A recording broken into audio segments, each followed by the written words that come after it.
Rob English from Eugene, Oregon.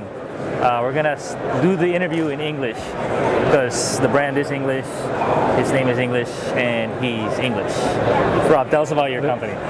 I've been doing English cycles for, this will be year 4 now. So I'm a avid cyclist, bike geek, racer, commuter. I don't own a car. Everything's by bike. So I get all the materials by bike, carry all the frames by bike. No way. The cargo bike? Stick a frame in a pannier, no problem. A pannier. And a trailer for the gas bottles for the brazing. A little trailer. And I've got a mechanical engineering degree.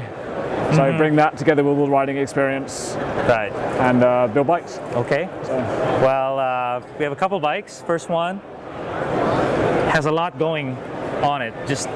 I'm seeing a lot of bikes today, but just one look at it, it looks like Rob's been busy with a lot of thought. Tell us about this bike. So I guess I'll start at the back. Wanted to do the belt drive. So to get the belt into the frame, I've got a split drop out I machined. So a very clean way of getting the... Oh, there's a split. Getting the belt into the frame. You can't see it. Right.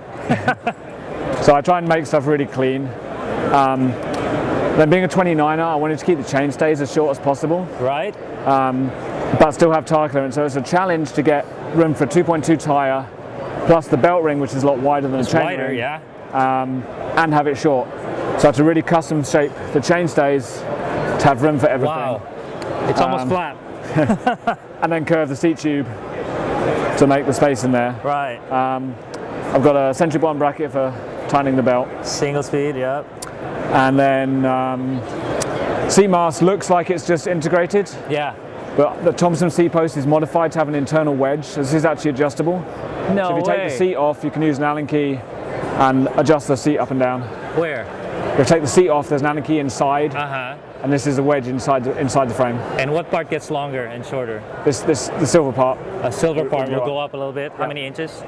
I think it's about an inch of adjustment. Okay. So just for fine tuning. Wow.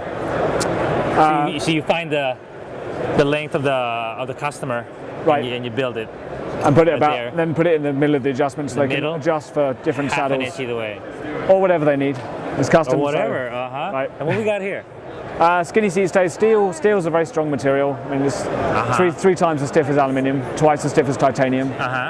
We've got so used to all these big oversized tubes now, but the seat stays are basically only loaded in compression. And for a steel tube to fail in compression, it's not going to happen. Right. So this is still more than it needs to be. Really? But let's minimize it down. So. Right. That's so thin. So it must ride. Just have a nice compliant ride to it. No. No? Steel, so stiffness. Steel is very, very stiff. So if there was going to be, this is a triangle. Triangle is a rigid structure by definition. Right. So if there was going to be movement here, this would have to be somehow flexing. Right. And it's not going to buckle. A steel tube isn't going to buckle under a compressive loading. Yeah. So there's too much rubbish spoken about vertical compliance. Right. No one ever gives data.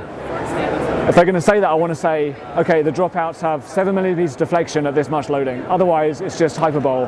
Right. It doesn't mean anything. Because it's a triangle. Where you do get passive suspension is by having a long, extended cantilevered seat mast. So this truly can flex over its length as an unsupported cantilever. Right. So that's where I build in the passive suspension on my frames. Gotcha. So moving to the front of the bike, one-piece bar stem and steerer.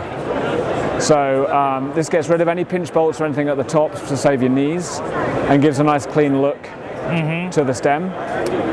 So the pinch bolts are on the crown. The pinch bolts there. I see a crisp. So your top cap that you had custom made with your name, it's down here. Don't see it. Wow. So doing that, there's obviously no height adjustment, so it's fixed, but that's on a custom bike, no problem. And that also enables me to run the hydraulic hose through the stem, through the steerer, through the fork leg, to the caliper. Oh my God. And I did the same thing with the rear, runs into the frame, over the bottom bracket, and out the chainstay. Wow. That's not easy. On a hydraulic. Yeah, otherwise than that, it's a single speed 29er. So. And then you made your own fork as well? Yeah. And then it looks like you said one-man shop. You paint as well. Yeah, I powder coat my frames in-house, so it's, Wow, I'm really intrigued. and of course having a powder spoke facility means I can paint the spokes to match the bike. Nice. A true custom bike with a lot of just original thought that came from English. Thank you. You're welcome.